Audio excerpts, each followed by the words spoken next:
That's quite the costume you've got on, but I'm afraid we have a dress code here.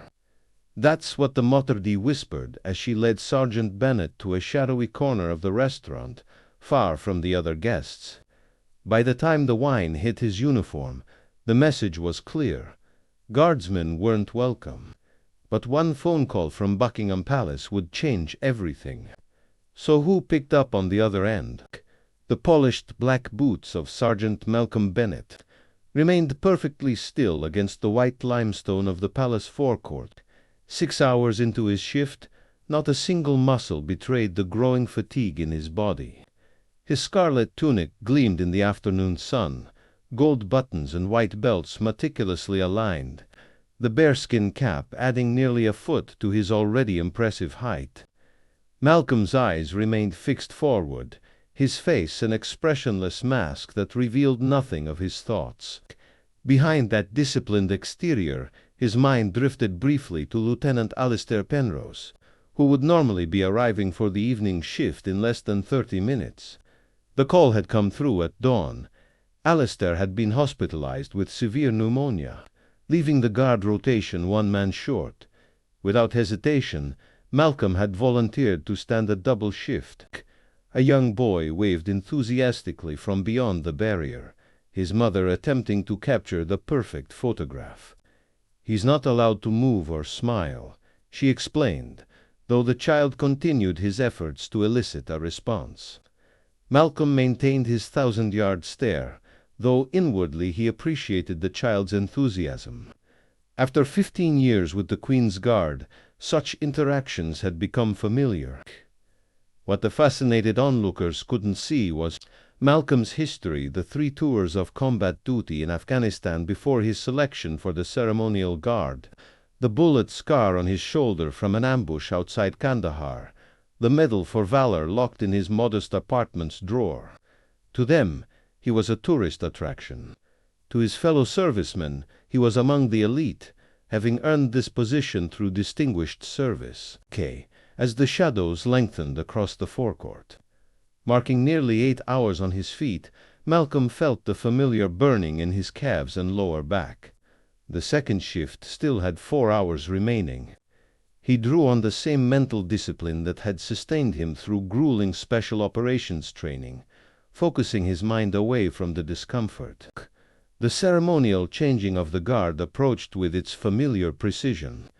After 12 hours of near motionless vigilance, the timing of the changing ceremony had never been more welcome. Captain Charles Redgrave stood observing from the sidelines, his experienced eye missing nothing. Known throughout the regiment for his unwavering standards, Redgrave had served 25 years with distinction before taking command of this rotation. The relief guard assumed position with practiced precision. Only when the ceremony completed was Malcolm finally permitted to move, his first steps accompanied by the subtle crackling of joints that had remained stationary for too long. "Sergeant Bennett," Captain Redgrave called as Malcolm marched from his position. "A moment, if you please." Malcolm approached and stood at attention, though his body silently protested the continued formality after 12 hours of duty. "At ease, Sergeant. That was quite a demonstration of dedication today." "Just doing my duty, sir," Malcolm responded, shifting to a slightly more comfortable parade rest position. "Double shifts are beyond the call of duty, especially in this heat," Redgrave countered. Lieutenant Penrose called from hospital to express his gratitude. The captain reached into his uniform pocket and withdrew an elegant cream-colored envelope with an embossed gold seal. "I had planned to use this myself next week, but I believe you've earned it today." "It's a dinner voucher for the Sovereign Room," Redgrave explained. "London's finest dining establishment. Full service, all expenses covered." Malcolm's eyebrows rose slightly. The Sovereign Room was legendary, exclusive, elegant, and typically requiring reservations months in advance. "The owner, Lord Richard Montgomery, is an old friend," Redgrave continued. "We served together before he left the military to pursue his passion for fine dining. I'd recommend the Dover sole if it's on tonight's menu." "Thank you." Captain," Malcolm said, carefully tucking the envelope into his pocket. "This is unexpected, but much appreciated." "You've more than earned it," Sergeant Redgrave replied with a nod. "The restaurant is open until midnight if you're inclined to go this evening." Malcolm emerged from the guardsman's quarters still in his full ceremonial uniform. He had briefly considered changing into civilian clothes, but decided against it. The uniform represented the institution he served, and wearing it was a matter of pride. The evening air had cooled London streets, providing welcome relief after the day's heat. Malcolm's aching muscles protested each step, yet something in him resisted the easy path. "Okay, I can always rest tomorrow," he murmured to himself, tucking the voucher safely in his inner pocket. The reaction to his uniform on the tube was immediate. A seat was promptly offered by a businessman who nodded respectfully. Two young children stared openly from across the carriage, one finally asking, "Are you a real guard?" "It's quite all right," Malcolm assured the apologetic mother with a small smile. "Yes, I am. Just finished my shift and heading to dinner." An elderly gentleman sitting nearby leaned forward. "Korean War veteran myself," he said quietly. "Different uniform, same pride. Enjoy your evening, son."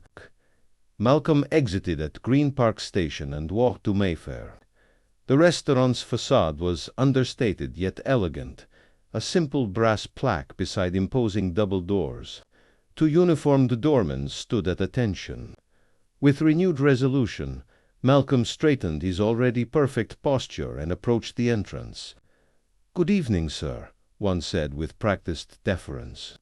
"Welcome to the Sovereign Room." Inside, crystal chandeliers cast a warm glow over ivory linens and gleaming silverware. As Malcolm entered, several conversations momentarily stilled. The maître d', a slender woman with her blonde hair pulled back in an immaculate chignon, looked up with a practiced smile that faltered upon seeing his uniform. "Good evening," she said. "Do you have a reservation?" Her tone carried the slightest hint of doubt. "Good evening," Malcolm replied with perfect courtesy.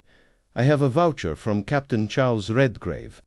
He presented the envelope, which she accepted with manicured fingers. "One moment, please." She stepped away and whispered something to a man in a tailored suit. After a brief conversation, the man approached. "I'm Philip Harrington, floor manager."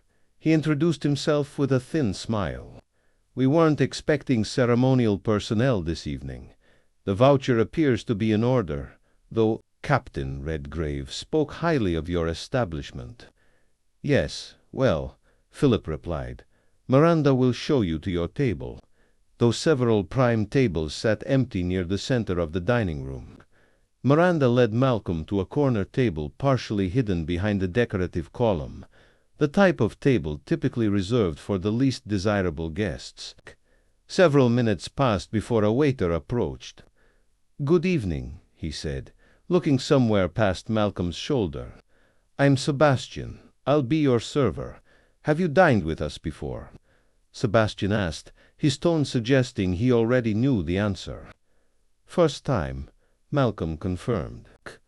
"I thought as much," Sebastian replied with a faint hint of condescension.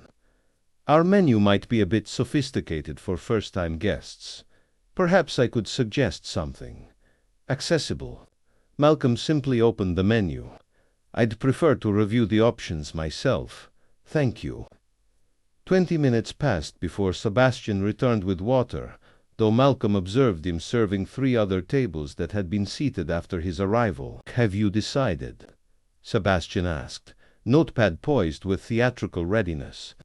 "I believe I'll start with the seared scallops," Malcolm replied. Sebastian's eyebrows rose slightly. "An excellent choice. Though perhaps I should mention that the scallops are priced at £35 for the starter portion.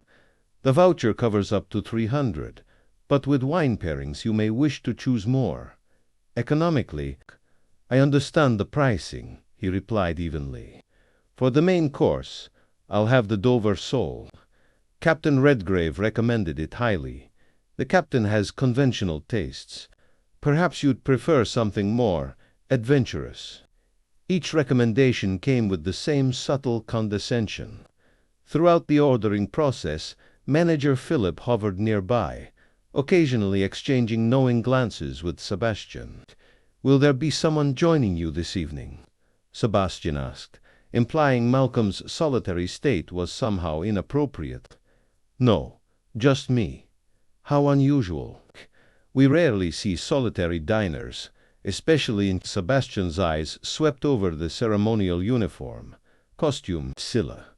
The deliberate mischaracterization of his uniform as a costume was impossible to miss. Before Malcolm could respond, Sebastian continued, "I assume you're directly from your post. Quite a commitment to remain dressed for tourists even after hours." "This isn't a costume," Malcolm corrected calmly. "It's the ceremonial uniform of the Queen's Guard." "Of course," Sebastian replied with a thin smile. "How theatrical." Malcolm overheard Sebastian's hushed conversation with another server as they walked away. "Thinks he's someone important." "Tourists should stay at the palace where they belong," came the response, followed by muffled laughter. Malcolm's appetizer arrived after nearly 40 minutes, an unusually long wait not shared by other diners. The scallops, while beautifully presented, were barely lukewarm, suggesting they had been left sitting before delivery. When Sebastian returned to clear the appetizer plate, he carried a bottle of red wine. "Our sommelier recommends this Bordeaux with your main course, though perhaps it's more sophisticated than what you're accustomed to in the barracks." Malcolm's main course arrived after another extended wait. Sebastian placed it before him with theatrical formality. "Your fish, sir, though I must say, most of our patrons would have selected something more sophisticated." As Malcolm ate, Manager Philip approached his table. "Is everything satisfactory?" he asked, his tone suggesting he expected complaints. "The food is excellent," Malcolm replied honestly. "Surprising that you can tell," Philip remarked with a thin smile. "Most of our guests developed their palates over years of fine dining, not guard duty." As Sebastian approached to refill Malcolm's wineglass, his hand tilted sharply, sending a stream of deep red Bordeaux cascading directly onto Malcolm's scarlet tunic. Time seemed to slow as the wine darkened the pristine wool of his uniform. Sebastian stepped back with an exaggerated display of shock, though the brief flash of satisfaction in his eyes betrayed the truth. Malcolm remained perfectly still, reaching for his napkin. "Accidents happen," he said quietly. Sebastian's lips curled slightly. "The wine will never come out of that costume. Perhaps it's for the best. Might be time to replace it with something more contemporary anyway." "This is not a costume," he stated, his voice low but carrying authority. "This uniform represents centuries of service and tradition. Men have died wearing it with honor." Sebastian's expression shifted to mock offense. "Sir, there's no need to become aggressive. It was a simple accident. The uniform of the Queen's Guard deserves respect," Malcolm continued, rising slowly to his feet, "as do those who earn the right to wear it." Manager Philip materialized beside the table. "Is there a problem here?" "Your server deliberately spilled wine on my uniform," Malcolm stated calmly. "Then insulted both the uniform and, by extension, the institution it represents." "I did nothing of the sort," Sebastian protested. "It was an accident. And now he's becoming hostile." "I'm afraid we can't have disruptions in our dining room," Philip said. "Our guests expect a certain atmosphere. The only disruption has been the systematic disrespect shown since my arrival. Perhaps establishments like ours aren't suitable for military personnel. There are many fine pubs that might be more appropriate for your station. I think it would be best if you departed now," Philip stated, no longer bothering with pretense. "We'll consider the voucher used, of course." Malcolm looked at the wine stain, spreading across his uniform with the same dignity that had carried him through countless ceremonial duties. He placed his napkin beside his half-eaten meal. "Very well," he said quietly, meeting Philip's gaze directly. "But Captain Redgrave will hear of this." "I'm sure we'll survive the captain's disappointment," Philip replied dismissively. "Sebastian, please show our guest to the door." With perfect military bearing, Malcolm walked toward the exit. At the door, Sebastian couldn't resist one final barb. "Perhaps next time come in proper civilian attire. The costume is a bit much for serious dining at home." Malcolm carefully treated the wine stain on his tunic using an old regimental trick of cold water and salt. After hanging it to dry, he found little in his refrigerator to satisfy his hunger after the long day. The irony wasn't lost on him, having been presented with a voucher for one of London's finest restaurants. He was ending his evening hungry in a sparsely stocked apartment. Again, the next morning at the palace, the changing ceremony proceeded with typical precision. Malcolm took his position, his face betraying nothing of the previous evening's humiliation. Captain Redgrave observed from his usual position. When duties transitioned, Redgrave approached. "Sergeant Bennet," he called. "A word." "At ease," Redgrave said, studying Malcolm's face. "You look like you've had insufficient rest. Was yesterday's double shift too taxing?" "No, sir. I'm perfectly capable of performing my duties." "And how was your dinner at the Sovereign Room? Did you take my recommendation for the Dover sole?" "The food was excellent, sir," Malcolm answered carefully. "Thank you for the voucher." Redgrave's gaze dropped to Malcolm's tunic, his expression hardening as he noticed the wine stain. "What's this?" "A small accident with wine, sir. Nothing significant, in my experience. Wine stains on uniforms often have stories attached to them. Stories worth hearing." Malcolm related the previous evening's events, his account precise and factual. Throughout his report, Captain Redgrave's expression darkened progressively. "They called your uniform a costume." Redgrave's voice was dangerously quiet when Malcolm finished. "Yes, sir, multiple times. This isn't personal, Malcolm," Redgrave said, using his first name, a rarity that emphasized the seriousness of the situation. "When they disrespected you in that uniform, they disrespected the Crown, the regiment, and generations of servicemen who have worn it with honor." Redgrave strode to his office, closing the door firmly behind him. Through the frosted glass, Malcolm could see the captain's silhouette as he picked up his phone. Though the words were muffled, the controlled anger in Redgrave's tone carried clearly. Several minutes later, the captain emerged with grim satisfaction. "Richard Montgomery and I served together for 15 years, Redgrave explained. "He's absolutely livid about your treatment. He's been away in Edinburgh, leaving his establishment in the hands of this Philip person, a decision he now deeply regrets. Montgomery will be at his restaurant within the hour. He's requested that we join him this evening at 8. He intends to address this situation personally and wants you there." "Sir, that's not necessary." "It is absolutely necessary," Redgrave stated firmly. "This isn't about a free meal or wounded pride. It's about respect for what we represent. Will you join me?" "Yes, sir." "Good. I'll meet you at the main entrance at 7:30. Formal uniform, of course." At precisely 7:30 that evening, Malcolm arrived at the palace gates in his full ceremonial uniform. Captain Redgrave appeared moments later, and a black Bentley pulled up to collect them. "Richard Montgomery is a good man," Redgrave said during the journey. "What happened last night was a betrayal of his values as much as an insult to you." As they arrived at the Sovereign Room, Malcolm noticed the entire front-of-house staff lined up at the entrance like an honor guard. At their center stood a distinguished silver-haired gentleman, Lord Montgomery himself, Captain Redgrave. "Sergeant Bennet," Montgomery greeted them. "Welcome to the Sovereign Room." There, inside, the pianist was playing "God Save the Queen." and the restaurant's patrons were dressed more formally than the previous evening. Montgomery led them to the best table in the house. "Before we begin," Montgomery said, "there are some who need to address you directly." Miranda, the hostess, approached first. "Sergeant Bennett, I want to apologize for my part in your treatment last night. My behavior was inexcusable and disrespectful."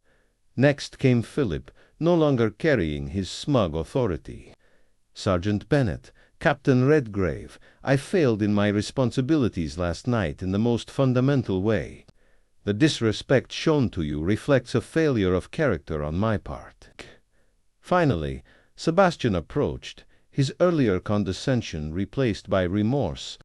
"Sergeant, my behavior was deliberately disrespectful and resulted in damage to your uniform.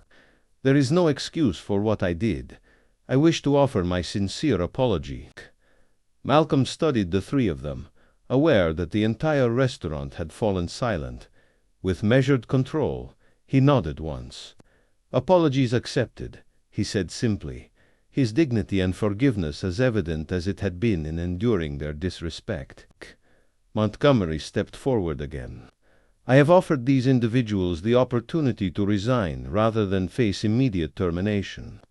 That decision, however, ultimately rests with you, Sergeant." "Lord Montgomery," Malcolm began, "I believe the apologies offered appear genuine. Perhaps this incident can serve as an opportunity for growth rather than merely punishment." Montgomery raised an eyebrow. "You're more merciful than many would be in your position, Sergeant." "The uniform represents something greater than personal grievances," Malcolm replied. "Holding on to resentment serves neither them nor the values we uphold." As they departed, Montgomery seated himself at the table, a surprising choice. "Sergeant, many in your position would have demanded termination. Vindictiveness rarely improves situations," Malcolm replied. "And everyone deserves the opportunity to learn from mistakes." Sebastian, assigned as their waiter under close supervision, approached with newfound humility. As the meal progressed, Montgomery shared stories of his military service alongside Redgrave. "You know, Sergeant Bennett, I was in uniform myself for 22 years before opening this restaurant. Royal Artillery, served alongside Charles in the Gulf. This restaurant grew from my second passion. But I've never forgotten where I came from," Montgomery continued. "Which is why your treatment last night was particularly unacceptable, sir." By the meal's conclusion, what had begun as a formal apology had evolved into a genuine exchange. Montgomery raised his glass for a final toast. To service in all its forms, he proposed, whether in combat, on ceremonial duty, or yes, even in restaurants. When done with pride and respect, all service has dignity. As they prepared to leave, several other diners approached to express their respect. One elderly gentleman identified himself as a veteran and shook Malcolm's hand firmly. "The uniform still matters to those of us who understand what it represents," he said quietly. Outside, Malcolm paused to look back at the restaurant. "Not quite how I expected this evening to unfold," he admitted to Captain Redgrave. "Sometimes respect must be taught rather than assumed," Redgrave replied. "But once learned, it's rarely forgotten." As they drove back toward the palace, Malcolm reflected on the transformation he'd witnessed. The same restaurant that had humiliated him 24 hours earlier had become the setting for one of the most respectful evenings of his career. The wine stain would eventually fade from his tunic, but the lesson of the experience would remain. A reminder that dignity comes not from how others treat you, but from how you conduct yourself when faced with disrespect. And in that, Sergeant Malcolm Bennett had proven himself every bit the guardian his uniform proclaimed him to be. Have you ever been judged unfairly based on your appearance or uniform? How did you handle it? It's easy to respond to disrespect with anger. But Sergeant Bennett showed that sometimes dignity and restraint can be more powerful than retaliation. What would you have done in Malcolm's position? Demanded termination for those who disrespected you? or granted the second chance he offered.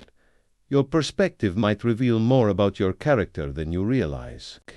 If this story touched you, take a moment to hit that subscribe button and turn on notifications so you never miss our daily Royal Guard stories. Share this video with someone who appreciates stories about dignity, respect, and the true meaning of service. Our previous videos are appearing on your screen right now. Why not check them out next? We'll see you tomorrow at the same time with another brand new story you won't want to miss.